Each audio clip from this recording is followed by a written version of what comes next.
TV NRI देख रहे हो तुसी ते मैं हाँ तुहाडे नाल ही ना ईवनिंग बुलेटिन लैके एक बार फिर तो हाजिर हाँ। खबरां दी शुरुआत करते हैं अज दीआं मुੱਖ खबरां दे नाल। तरनताਰਨ ਦੇ ਪੱਟੀ ਵਿਖੇ ਸਵੇਰੇ ਤੜਕੇ ਦੋ ਨੌਜਵਾਨਾਂ ਦਾ ਗੋਲੀਆਂ ਮਾਰ ਕੇ ਕੀਤਾ ਕਤਲ। ਬਲੈਕ ਫੰਗਸ ਦੇ ਵੱਧਦੇ ਕਹਿਰ ਨੂੰ ਲੈ ਕੇ ਪੀਐਮ ਮੋਦੀ ਦੇ ਸਖਤ ਆਦੇਸ਼ ਕਿਹਾ ਦੁਨੀਆ 'ਚ ਜਿੱਥੇ ਵੀ ਮਿਲੇ ਇਸ ਦੀ ਵੈਕਸੀਨ ਭਾਰਤ ਲਿਆਓ। ਲਾਲ ਕਿਲਾ ਹਿੰਸਾ ਬਾਰੇ ਵੱਡਾ ਖੁਲਾਸਾ ਕਬਜ਼ਾ ਕਰ ਪੱਕਾ ਧਰਨਾ ਲਾਉਣਾ ਚਾਹੁੰਦੇ ਸੀ ਕਿਸਾਨ ਚਾਰਜ ਸ਼ੀਟ 'ਚ ਦਾਅਵਾ। ਜ਼ਿਲ੍ਹਾ ਰੂਪਨਗਰ ਵਿੱਚ ਖਤਮ ਹੋਈ ਕੋਰੋਨਾ ਵੈਕਸੀਨ ਲੋਕ ਹੋ ਰਹੇ ਪਰੇਸ਼ਾਨ।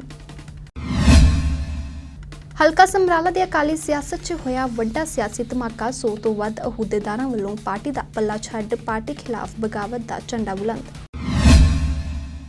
ਆਓ ਨਜ਼ਰ ਮਾਰ ਲੈਂਦੇ ਹਾਂ ਕੁਝ ਵਿਸਤਾਰ ਦੇ ਨਾਲ ਇਹਨਾਂ ਖਬਰਾਂ ਤੇ। ਸਭ ਤੋਂ ਪਹਿਲਾਂ ਗੱਲ ਕਰਾਂਗੇ ਤਰਨਤਾਰਨ ਦੀ, ਜਿੱਥੇ ਦੋ ਨੌਜਵਾਨਾਂ ਦਾ ਗੋਲੀਆਂ ਮਾਰ ਕੇ ਕਤਲ ਕਰ ਦਿੱਤਾ ਗਿਆ ਹੈ। ਦੱਸਿਆ ਜਾ ਰਿਹਾ ਹੈ ਕਿ ਇਹ ਤਿੰਨ ਨੌਜਵਾਨ ਜਿਹੜੇ ਨੇ ਦਰਗਾਹ ਤੋਂ ਮੱਥਾ ਟੇਕ ਕੇ ਆ ਰਹੇ ਸੀ, ਤਦੇ ਕੁਝ ਅਣਪਛਾਤੇ ਨੌਜਵਾਨਾਂ ਦੇ ਵੱਲੋਂ ਇਹਨਾਂ ਦੇ ਉੱਤੇ ਗੋਲੀਆਂ ਚਲਾ ਦਿੱਤੀਆਂ ਗਈਆਂ ਤੇ ਇਸ ਗੋਲੀਬਾਰੀ ਦੇ ਵਿੱਚ ਦੋ ਨੌਜਵਾਨਾਂ ਦੀ ਮੌਕੇ ਤੇ ਹੀ ਮੌਤ ਹੋ ਗਈ ਅਤੇ ਇੱਕ ਨੌਜਵਾਨ ਗੰਭੀਰ ਰੂਪ ਦੇ ਨਾਲ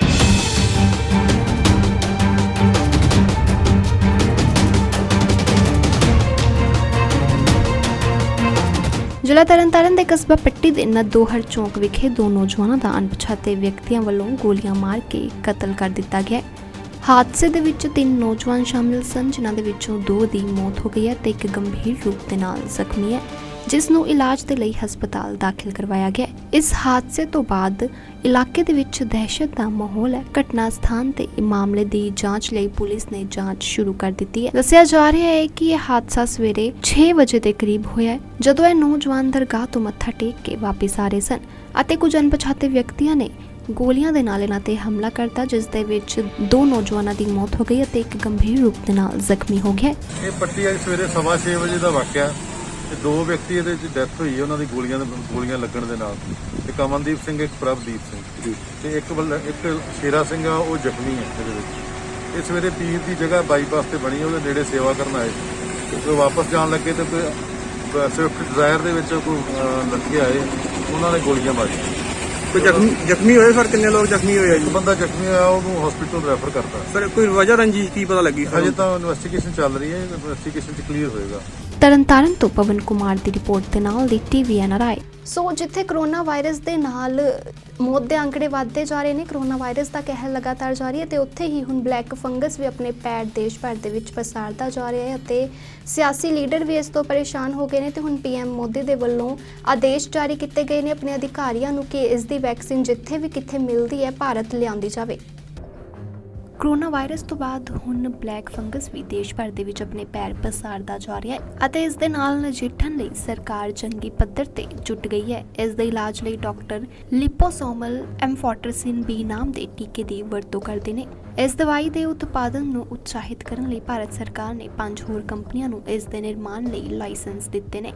ਸਰਕਾਰੀ ਸੂਤਰਾਂ ਅਨੁਸਾਰ ਪੀਐਮ ਮੋਦੀ ਲਗਾਤਾਰ ਇਸ ਸਬੰਧ ਵਿੱਚ ਅਧਿਕਾਰੀਆਂ ਨਾਲ ਬੈਠਕ ਕਰ ਰਹੇ ਨੇ। ਉਹਨਾਂ ਨੇ ਅਧਿਕਾਰੀਆਂ ਨੂੰ ਨਿਰਦੇਸ਼ ਦੇ ਦਿੱਤੇ ਨੇ ਕਿ ਇਹ ਦਵਾਈ ਵਿਸ਼ਵ ਦੇ ਕਿਸੇ ਵੀ ਕੋਨੇ ਵਿੱਚ ਉਪਲਬਧ ਹੋਵੇ ਤਾਂ ਉਸ ਨੂੰ ਤੁਰੰਤ ਭਾਰਤ ਲਿਆਂਦਾ ਜਾਵੇ। ਉਹਨਾਂ ਦੀਆਂ ਹਦਾਇਤਾਂ ਤੋਂ ਬਾਅਦ ਵਿਸ਼ਵ ਭਰ ਵਿੱਚ ਫੈਲੇ ਭਾਰਤੀ ਦੂਤਾਘਰਾਂ ਨੇ ਆਪਣੇ ਦੇਸ਼ਾਂ ਦੇ ਵਿੱਚ ਉਪਲਬਧ ਇਸ ਦਵਾਈ ਨੂੰ ਭਾਰਤ ਭੇਜਣਾ ਸ਼ੁਰੂ ਕਰ ਦਿੱਤਾ ਹੈ। ਇਸ ਦਿਸ਼ਾ ਵਿੱਚ ਕੀਤੇ ਜਾ ਰਹੇ ਯਤਨਾਂ ਦਾ ਅਸਰ ਹੁਣ ਦੇਖਣ ਨੂੰ ਮਿਲ ਰਿਹਾ ਹੈ। ਇਸ ਦੇ ਲਈ ਅਮਰੀਕਾ ਦੀ ਗਲੀਅਡ ਸਾਇੰਸ ਨਾਮ ਦੀ ਕੰਪਨੀ ਤੋਂ ਮਦਦ ਮਿਲੀ ਹੈ। ਸਰਕਾਰੀ ਸੂਤਰਾਂ ਦੇ ਅਨੁਸਾਰ ਗਲੀਅਡ ਸਾਇੰਸ ਐਂਬੀਸਾਮ ਨੂੰ ਫਾਰਮਾਸਿਊਟੀਕਲ ਕੰਪਨੀ ਮਾਈਲਨ ਦੇ ਰਾਹੀਂ ਭਾਰਤ ਭੇਜਣ ਦੀ ਪ੍ਰਕਿਰਿਆ ਨੂੰ ਤੇਜ਼ ਕੀਤਾ ਜਾ ਰਿਹਾ ਹੈ। ਹੁਣ ਤੱਕ ਇਸ ਦੀਆਂ 1,21,000 ਸ਼ੀਸ਼ੀਆਂ ਭਾਰਤ ਭੇਜੀਆਂ ਜਾ ਚੁੱਕੀਆਂ ਨੇ। ਜਲਦ ਹੀ 85,000 ਸ਼ੀਸ਼ੀਆਂ ਦੇ ਭਾਰਤ ਪਹੁੰਚਣ ਦੀ ਉਮੀਦ ਹੈ। ਗਲੀਅਡ ਸਾਇੰਸ ਨੇ ਮਾਈਲਨ ਰਾਹੀਂ ਭਾਰਤ ਵਿੱਚ ਐਂਬੀਸਾਮ ਦੀਆਂ 10 ਲੱਖ ਖੁਰਾਕਾਂ ਭਾਰਤ ਭੇਜਣ ਦਾ ਟੀਚਾ ਮਿਥਿਆ ਹੈ। ਸੋ ਬਲੈਕ ਫੰਗਸ ਦੇ ਲਗਾਤਾਰ ਕੇਸ ਵੱਧਦੇ ਜਾ ਰਹੇ ਨੇ, ਜਿਸ ਤੋਂ ਬਾਅਦ ਕਿ ਹੁਣ ਸਰਕਾਰ ਦੇ ਵੱਲੋਂ ਜੰਗੀ ਪੱਧਰ ਤੇ ਇਸ ਦੇ ਨਾਲ ਨਜਿੱਠਣ ਦੀ ਤਿਆਰੀਆਂ ਕੀਤੀਆਂ ਜਾ ਰਹੀਆਂ ਨੇ ਅਤੇ ਪੀਐਮ ਮੋਦੀ ਨੇ ਨਿਰਦੇਸ਼ ਦਿੱਤੇ ਨੇ ਕਿ ਇਹ ਦਵਾਈ ਵਿਸ਼ਵ ਦੇ ਕਿਸੇ ਵੀ ਕੋਨੇ ਦੇ ਵਿੱਚ ਉਪਲਬਧ ਹੋਵੇ ਤਾਂ ਉਸ ਨੂੰ ਤੁਰੰਤ ਭਾਰਤ ਲਿਆਂਦਾ ਜਾਵੇ। ਬਿਊਰੋ ਰਿਪੋਰਟ ਦੀ ਟੀਵੀ ਐਨਆਰਆਈ। ਦਿੱਲੀ ਪੁਲਿਸ ਦੀ ਚਾਰਜ ਸ਼ੀਟ ਤੇ ਇੱਕ ਵੱਡਾ ਖੁਲਾਸਾ ਹੋਇਆ ਹੈ। ਇਸ ਦੇ ਵਿੱਚ ਕਿਹਾ ਗਿਆ ਹੈ ਕਿ ਲਾਲ ਕਿਲੇ ਦੇ ਵਿੱਚ ਜੋ ਟਰੈਕਟਰ ਰੈਲੀ ਕੀਤੀ ਗਈ ਸੀ 26 ਤਰੀਕ ਨੂੰ ਦਿੱਲੀ ਦੇ ਵਿੱਚ ਤੇ ਲਾਲ ਕਿਲੇ ਦੇ ਵਿੱਚ ਇਹ ਟਰੈਕਟਰ ਰੈਲੀ ਦਾਖਲ ਹੋਈ ਸੀ ਤੇ ਚਾਰਜ ਸ਼ੀਟ ਦੇ ਵਿੱਚ ਇਹ ਦਾਅਵਾ ਕੀਤਾ ਗਿਆ ਹੈ ਕਿ ਕਿਸਾਨਾਂ ਦੇ ਵੱਲੋਂ ਪਹਿਲਾਂ ਤੋਂ ਹੀ ਪਲਾਨ ਬਣਾਇਆ ਜਾ ਰਿਹਾ ਸੀ ਤੇ ਕੁਝ ਲੋਕਾਂ ਦੇ ਵੱਲੋਂ ਜਿਹੜਾ ਕਿਸਾਨਾਂ ਦੇ ਨਾਲ ਇਸ ਅੰਦੋਲਨ ਦੇ ਵਿੱਚ ਸ਼ਾਮਿਲ ਸੀ ਉਹਨਾਂ ਦੇ ਵੱਲੋਂ ਪਹਿਲਾਂ ਤੋਂ ਹੀ ਪਲਾਨ ਬਣਾਇਆ ਜਾ ਰਿਹਾ ਸੀ ਤਾਂ ਜੋ ਲਾਲ ਕਿਲੇ ਦੇ ਵਿੱਚ ਪੱਕਾ ਧਰਨਾ ਲਗਾਇਆ ਜਾ ਸਕੇ ਅਤੇ ਲਾਲ ਕਿਲੇ ਤੇ ਕਬਜ਼ਾ ਕੀਤਾ ਜਾ ਸਕੇ। ਦਿੱਲੀ 'ਚ ਗਣਤੰਤਰ ਦਿਵਸ ਯਾਨੀ ਕਿ 26 ਜਨਵਰੀ 2021 ਨੂੰ ਟਰੈਕਟਰ ਪਰੇਡ ਦੌਰਾਨ ਹੋਈ ਲਾਲ ਕਿਲਾ ਹਿੰਸਾ ਨੂੰ ਲੈ ਕੇ ਵੱਡਾ ਖੁਲਾਸਾ ਹੋਇਆ ਹੈ। ਦਿੱਲੀ ਪੁਲਿਸ ਨੇ ਕੁਝ ਦਿਨ ਪਹਿਲਾਂ 30 ਹਜ਼ਾਰੀ ਕੋਰਟ 'ਚ ਚਾਰਜ ਸ਼ੀਟ ਦਾਇਰ ਕੀਤੀ ਸੀ। ਸੂਤਰਾਂ ਦੇ ਹਵਾਲੇ ਤੋਂ ਖਬਰ ਹੈ ਕਿ ਕੇਂਦਰ ਦੇ ਨਵੇਂ ਖੇਤੀ ਕਾਨੂੰਨਾਂ ਖਿਲਾਫ ਅੰਦੋਲਨ ਕਰ ਰਹੇ ਪ੍ਰਦਰਸ਼ਨਕਾਰੀ ਕਿਸਾਨ ਲਾਲ ਕਿਲੇ ਤੇ ਕਬਜ਼ਾ ਕਰਕੇ ਉੱਥੇ ਪੱਕਾ ਧਰਨਾ ਲਗਾਉਣਾ ਚਾਹੁੰਦੇ ਸਨ। 3000 ਤੋਂ ਵੱਧ ਪੰਨਿਆਂ ਦੀ ਚਾਰਜ ਸ਼ੀਟ ਦੇ ਮੁਤਾਬਕ 26 ਜਨਵਰੀ ਨੂੰ ਲਾਲ ਕਿਲਾ ਹਿੰਸਾ ਦੀ ਸਾਜ਼ਿਸ਼ ਨਵੰਬਰ-ਦਸੰਬਰ 2020 ਵਿੱਚ ਹੀ ਰਚੀ ਜਾ ਚੁੱਕੀ ਸੀ। ਇਸ ਲਈ ਵੱਡੇ ਪੱਧਰ ਤੇ ਪੰਜਾਬ ਅਤੇ ਹਰਿਆਣਾ ਵਿੱਚ ਟਰੈਕਟਰ ਖਰੀਦੇ ਗਏ ਸਨ। ਦਿੱਲੀ ਪੁਲਿਸ ਨੇ ਬਕਾਇਦਾ ਪੰਜਾਬ ਅਤੇ ਹਰਿਆਣਾ ਵਿੱਚ ਟਰੈਕਟਰਾਂ ਦੀ ਵੱਧਦੀ ਖਰੀਦ ਦੇ ਡਾਟਾ ਨੂੰ ਚਾਰਜ ਸ਼ੀਟ ਦਾ ਹਿੱਸਾ ਬਣਾਇਆ ਹੈ। ਚਾਰਜ ਸ਼ੀਟ ਦੇ ਵਿੱਚ ਦਾਅਵਾ ਕੀਤਾ ਗਿਆ ਹੈ ਕਿ ਲਾਲ ਕਿਲਾ ਤੇ ਹੋਈ ਹਿੰਸਾ ਸੋਚੀ ਸਮਝੀ ਸਾਜ਼ਿਸ਼ ਦਾ ਹਿੱਸਾ ਸੀ। ਦੇਸ਼ ਵਿਦੇਸ਼ ਵਿੱਚ ਕੇਂਦਰ ਸਰਕਾਰ ਦੇ ਅਕਸ ਖਰਾਬ ਕਰਨ ਲਈ ਗਣਤੰਤਰ ਦਿਵਸ ਵਰਗੇ ਮੌਕੇ ਨੂੰ ਚੁਣਿਆ ਗਿਆ। ਦੱਸਦੇ ਕਿ ਇਹ ਚਾਰਜ ਸ਼ੀਟ 17 ਮਈ ਨੂੰ 30 ਹਜ਼ਾਰੀ ਕੋਰਟ ਵਿੱਚ ਇੱਕ ਮੈਜਿਸਟ੍ਰੇਟ ਦੇ ਸਾਹਮਣੇ ਦਾਇਰ ਕੀਤੀ ਗਈ ਸੀ।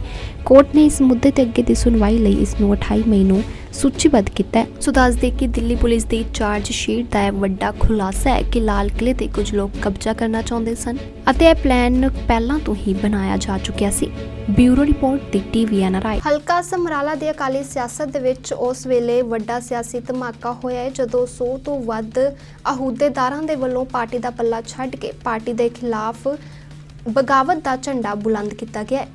ਹਲਕਾ ਸਮਰਾਲਾ ਦੀ ਅਕਾਲੀ ਸਿਆਸਤ 'ਚ ਉਸ ਸਮੇਂ ਵੱਡਾ ਸਿਆਸੀ ਧਮਾਕਾ ਹੋਇਆ ਜਦੋਂ ਇੱਥੋਂ ਦੇ ਸਾਬਕਾ ਅਕਾਲੀ ਵਿਧਾਇਕ ਜਗਜੀਵਨ ਸਿੰਘ ਖਿਰਨੀਆਂ ਤੇ ਇਸਤਰੀ ਅਕਾਲੀ ਦਲ ਦੀ ਕੌਮੀ ਜਨਰਲ ਸਕੱਤਰ ਬਲਜਿੰਦਰ ਕੌਰ ਖਿਰਨੀਆਂ ਸਮੇਤ ਹਲਕੇ ਦੇ 100 ਤੋਂ ਵੱਧ ਅਹੁਦੇਦਾਰਾਂ ਵੱਲੋਂ ਪਾਰਟੀ ਦਾ ਪੱਲਾ ਛੱਡ ਪਾਰਟੀ ਖਿਲਾਫ ਬਗਾਵਤ ਦਾ ਝੰਡਾ ਬੁਲੰਦ ਕਰ ਦਿੱਤਾ ਗਿਆ ਅਤੇ ਪਾਰਟੀ ਖਿਲਾਫ ਚੋਣ ਲੜਨ ਦਾ ਐਲਾਨ ਕੀਤਾ ਗਿਆ। ਆਓ ਜਾਣਦੇ ਹਾਂ ਇਸ ਮੌਕੇ ਜਾਣਕਾਰੀ ਦਿੰਦਿਆਂ ਸਾਬਕਾ ਅਕਾਲੀ ਵਿਧਾਇਕ ਜਗਜੀਵਨ ਸਿੰਘ ਖਿਰਨੀਆਂ ਦਾ ਕੀ ਕਹਿਣਾ ਹੈ। 15 ਤਰੀਕ ਨੂੰ ਜਿਹੜੀ ਮੀਟਿੰਗ ਹੋਈ ਸੀ ਆਪਣੀ ਉਹਦੇ ਵਿੱਚ ਫੈਸਲਾ ਕੀਤਾ ਸੀ ਕਿ 10 ਦਿਨ ਦਾ ਸਮਾਂ ਦਿੱਤਾ ਜਾਵੇ ਪਾਰਟੀ ਨੂੰ ਕਿ ਉਹਦੇ ਤੇ ਮੁੜ ਵਿਚਾਰ ਕੀਤੀ ਜਾਵੇ ਜੋ ਫੈਸਲਾ ਪਾਰਟੀ ਨੇ ਕੀਤਾ। ਲੇਕਿਨ ਉਹਦੇ ਤੇ ਕੋਈ ਮੁੜ ਵਿਚਾਰ ਨਹੀਂ ਹੋਈ, ਕੋਈ ਪਾਰਟੀ ਨੇ ਫੈਸਲਾ ਨਹੀਂ ਕੀਤਾ। ਅਸੀਂ ਉਸ ਉਮੀਦਵਾਰ ਨੂੰ ਰੱਦ ਕਰਦੇ ਹੋਏ ਜਿੱਥੇ ਸ਼੍ਰੋਮਣੀ ਅਕਾਲੀ ਦਲ ਦੀ ਮੁੱਢਲੀ ਮੈਂਬਰਸ਼ਿਪ ਤੋਂ ਅੱਜ ਮੈਂ ਆਪਣੇ ਸਮੇਤ ਪਰਿਵਾਰ ਸਮੇਤ ਸਾਰੇ ਵਰਕਰਾਂ ਸਮੇਤ ਅਸਤੀਫਾ ਦਿੰਦਾ ਔਰ ਜੋ ਸਾਡੇ ਵਰਕਰਾਂ ਨੇ ਕਿਹਾ ਪਿੰਡ ਮੈਂ ਗਿਆ, ਸ਼ਹਿਰ ਗਿਆ, ਵਾਰਡ ਗਿਆ, ਉਹਨਾਂ ਨੇ ਫੈਸਲਾ ਕੀਤਾ ਕਿ ਤੁਸੀਂ ਚੋਣ ਮੈਦਾਨੇ ਜੰਗ ਦੇ ਵਿੱਚ ਜੂਝੋ, ਅਸੀਂ ਤੁਹਾਡੇ ਨਾਲ। ਸੋ ਅਸੀਂ ਫੈਸਲਾ ਕੀਤਾ ਕਿ ਮੈਂ ਚੋਣ ਲੜਾਂਗਾ ਔਰ ਚੋਣ ਲੜ ਕੇ ਜੋ ਮੈਂ ਵਰਕਰਾਂ ਦੇ ਸਹਿਯੋਗ ਆ, ਜੋ ਪਿਆਰ ਮੈਨੂੰ ਮਿਲ ਰਿਹਾ, ਵਾਹਿਗੁਰੂ ਦੀ ਅਪਾਰ ਬਖਸ਼ਿਸ਼ ਹੋਈ ਤਾਂ ਮੈਂ ਸਮਝਦਾ ਕਿ ਵੱਡੀ ਜਿੱਤ ਆ ਜਿਹੜੀ ਮੈਂ ਪ੍ਰਾਪਤ ਕਰਾਂ। ਕਿਸੇ ਪਾਰਟੀ ਦੇ ਵਿੱਚ ਸ਼ਾਮਲ ਹੋ ਕੇ ਲੜਾਂਗੇ? ਨਹੀਂ, ਹਜੇ ਕੋਈ ਫੈਸਲਾ ਨਹੀਂ ਕੀਤਾ ਜੀ। ਹਜੇ ਮੁੱਢਲੀ ਮੈਂਬਰਸ਼ਿਪ ਤੋਂ ਸ਼੍ਰੋਮਣੀ ਅਕਾਲੀ ਦਲ ਤੋਂ ਅਸਤੀਫਾ ਦਿੱਤਾ। ਇਹ ਵਰਕਰਾਂ ਦੇ ਸਹਿਯੋਗ ਦੇ ਨਾਲ ਜੋ ਵਰਕਰ ਕਹਿਣਗੇ ਕਿ ਆਪਾਂ ਨੂੰ ਆਜ਼ਾਦ ਲੜਨਾ ਚਾਹੀਦਾ ਜਾਂ ਕੋਈ ਹੋਰ ਕਿਸੇ ਪਾਰਟੀ ਨਾਲ ਸੰਬੰਧਿਤ ਲੜਨਾ ਚਾਹੀਦਾ, ਜੋ ਵਰਕਰ ਕਹਿਣਗੇ ਉਸ ਮੁਤਾਬਕ ਮੈਂ ਫੈਸਲਾ ਕਰਾਂਗਾ। ਉੱਥੇ ਸਾਬਕਾ ਕੌਮੀ ਜਨਰਲ ਸਕੱਤਰ ਬਲਜਿੰਦਰ ਕੌਰ ਖਿਰਨੀਆਂ ਦਾ ਕੀ ਕਹਿਣਾ ਹੈ, ਇਹ ਵੀ ਜ਼ਰਾ ਸੁਣੋ। ਮੈਂ ਤਾਂ ਜੀ ਇਹੀ ਕਹੂੰ, ਮੈਂ ਖੀਰਨੇ ਸਾਹਿਬ ਦਾ ਸਮਰਥਨ ਕਰਦੀ ਹਾਂ। ਮੈਂ ਇਸਤਰੀ ਅਕਾਲੀ ਦਲ ਦੀ ਜਨਰਲ ਸੈਕਟਰੀ ਹੋਣ ਦੇ ਨਾਤੇ ਅਸਤੀਫਾ ਦੇ ਰਹੀ ਹਾਂ ਕਿਉਂਕਿ ਪਾਰਟੀ ਨੇ ਜੋ ਕੀਤਾ ਗਲਤ ਫੈਸਲਾ ਕੀਤਾ। ਜਿਹੜਾ ਕੈਂਡੀਡੇਟ ਉਹਨਾਂ ਨੇ ਲਾਇਆ ਉਹ ਬਹੁਤ ਜੂਨੀਅਰ ਆ, ਨਾ ਉਹਨੇ ਕੋਈ ਇਲੈਕਸ਼ਨ, ਕੋਈ MC ਦੀ, ਕੋਈ ਪੰਚਾਇਤ ਦੀ ਕੋਈ ਇਲੈਕਸ਼ਨ ਨਹੀਂ ਲੜੀ। ਖੀਰਨੀਆਂ ਸਾਹਿਬ ਕਿੰਨੇ ਸਾਲ ਹੋ ਗਏ ਪਿੰਡਾਂ ਦੇ ਵਿੱਚ ਜਾਂਦੇ ਨੇ, ਹੁਣ ਵੀ 4 ਸਾਲ ਤੋਂ ਪਿੰਡਾਂ ਦੇ ਵਿੱਚ ਜਾ ਕੇ ਵਰਕ ਕਰਦੇ ਨੇ। ਸੋ ਅਸੀਂ ਤਾਂ ਜਨਤਾ ਦੇ ਨਾਲ ਆ। ਪਬਲਿਕ ਨੇ ਜੋ ਸਾਨੂੰ ਕਿਹਾ ਵੀ ਤੁਹਾਡੇ ਨਾਲ ਬਹੁਤ ਧੱਕਾ ਹੋਇਆ, ਵੀ ਤੁਹਾਨੂੰ ਜਨਤਾ ਦੇ ਕਹਿਣ ਤੇ ਅਸੀਂ ਇਹ ਇਲੈਕਸ਼ਨ ਦੇ ਵਿੱਚ ਖੜ ਰਹੇ ਹਾਂ। ਸੋ ਅਸੀਂ ਪ੍ਰਮਾਤਮਾ ਤੇ ਪੂਰਾ ਵਿਸ਼ਵਾਸ ਕਰਦੇ ਹਾਂ ਕਿ ਜਿਸ ਤਰ੍ਹਾਂ ਸਾਡੀ ਜਨਤਾ ਫਤਵਾ ਦੇਊਗੀ ਉਹਦੇ ਵਿੱਚ ਅਸੀਂ ਪੂਰੀ ਜਿੱਤ ਪ੍ਰਾਪਤ ਕਰਾਂਗੇ। ਉਹ ਤਾਂ ਦੋ ਧਨਾੜ ਪਾਰਟੀਆਂ ਨੇ, ਉਹਨਾਂ ਦਾ ਅਸੀਂ ਕੋਈ ਮੁਕਾਬਲਾ ਨਹੀਂ ਕਰ ਸਕਦੇ। ਸਾਰੇ ਪਬਲਿਕ ਹੀ ਜਾਣਦੀ ਆ ਕਿ ਢਿੱਲੋਂ ਪਰਿਵਾਰ ਕੋਲ ਕੀ ਕੁਛ ਆ ਕੀ ਕੁਛ ਨਹੀਂ। ਅਸੀਂ ਇੱਕ ਸੱਚੇ ਸੁੱਚੇ ਇਮਾਨਦਾਰ ਹੋਣ ਦੇ ਨਾਤੇ ਖੀਰਨੀਆਂ ਸਾਹਿਬ ਸਾਡੀ ਫੈਮਿਲੀ ਇਸ ਤਰ੍ਹਾਂ ਦੀ ਹੈ ਕਿ ਜੋ ਵੀ ਅਸੀਂ ਜਨਤਾ ਦਾ ਕੰਮ ਕੀਤੇ ਨੇ ਸੱਚੇ ਸੁੱਚੇ ਤੇ ਇਮਾਨਦਾਰ ਹੋਣ ਨਾਤੇ ਕੀਤੇ ਆ। ਨਾ ਅਸੀਂ ਕਿਸੇ ਤੋਂ ਕੋਈ ਪੈਸਾ ਦੇ ਕੇ ਟਿਕਟ ਲਈ ਆ, ਨਾ ਅਸੀਂ ਕੋਈ ਪੈਸਾ ਵੰਡਿਆ। ਸਿਰਫ ਪਰਮਾਤਮਾ ਦੇ ਸਾਥ, ਜਨਤਾ ਦੇ ਸਾਥ ਦੇ ਨਾਲ ਅਸੀਂ ਇਲੈਕਸ਼ਨ ਜਿੱਤਣੀ ਆ।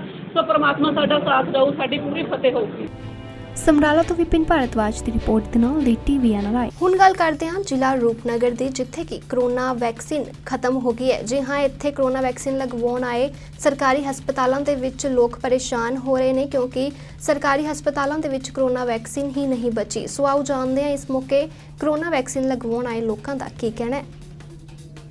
ਪਰਮਜੀਤ ਕੌਰ। ਕਿੱਦਾਂ ਆਏ ਸੀ ਜੇ ਡਿਸਪੈਂਸਰੀ ਆਏ ਸੀ ਤੁਸੀਂ? ਹਾਂਜੀ ਵੈਕਸੀਨ ਲੈਣ ਆਏ ਸੀਗੇ।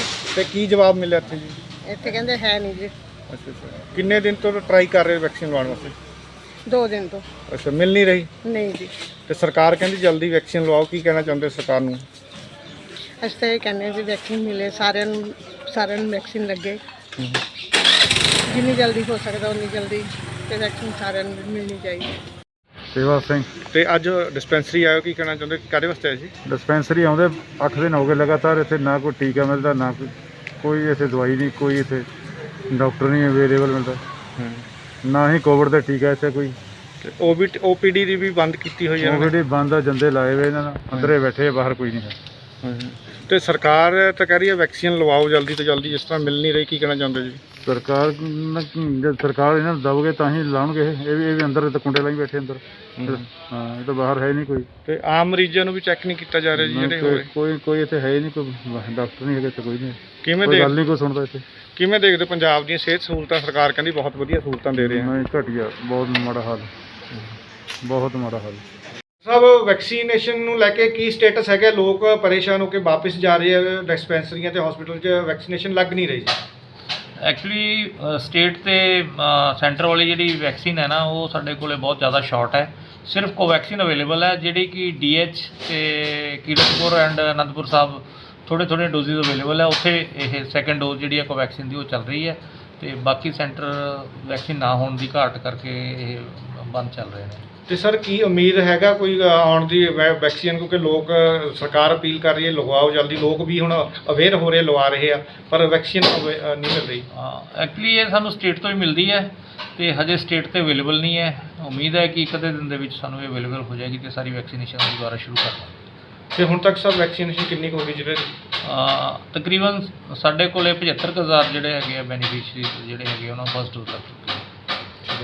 ਸਰ ਇੱਕ ਡਿਸਪੈਂਸਰੀਆਂ ਤੇ ਸਿਹਤ ਸਹੂਲਤਾਂ ਨਹੀਂ ਮਿਲ ਰਹੀਆਂ, ਜਿਹੜੇ ਹੈਗੇ ਆ ਸਾਜੋ ਸਮਾਨ ਨਹੀਂ ਪੂਰਾ, BP ਸ਼ੂਗਰ ਦੀਆਂ ਮਸ਼ੀਨਾਂ ਖਰਾਬ ਪਈਆਂ, ਉਹ ਲੋਕ ਪਰੇਸ਼ਾਨ ਹੋ ਰਹੇ। ਵੈਸੇ ਤਾਂ ਮੇਰੇ ਹਿਸਾਬ ਨਾਲ ਹਰ ਜਗ੍ਹਾ ਹੀ ਮੈਡੀਸਨ ਤੇ ਇਕਵਿਪਮੈਂਟ ਅਵੇਲੇਬਲ ਹੈ। ਇਹ ਹੋ ਸਕਦਾ ਹੈ ਕਿ ਕਿਤੇ ਕੋਈ ਮਸ਼ੀਨ ਖਰਾਬ ਹੋ ਗਈ ਹੋਵੇ, ਤੇ ਜਿਹੜੀ ਵੀ ਇਦਾਂ ਦੀ ਕੋਈ ਮਸ਼ੀਨ ਖਰਾਬ ਹੋਈ ਹੈ ਉਹਨੂੰ ਅਸੀਂ ਛੇਤੀ ਹੀ ਠੀਕ ਕਰਵਾ ਦਾਂਗੇ। ਸੋ ਇਹ ਤਾਂ ਸਨ ਅੱਜ ਦੀਆਂ ਕੁਝ ਖਾਸ ਖਬਰਾਂ। ਅਜਿਹੀਆਂ ਹੀ ਖਬਰਾਂ ਦੇ ਲਈ ਜੁੜੇ ਰਹੋ ਕੈਨੇਡੀਅਨ ਮੀਡੀਆ ਦੇ TVN ਲਾਈਵ ਨਾਲ।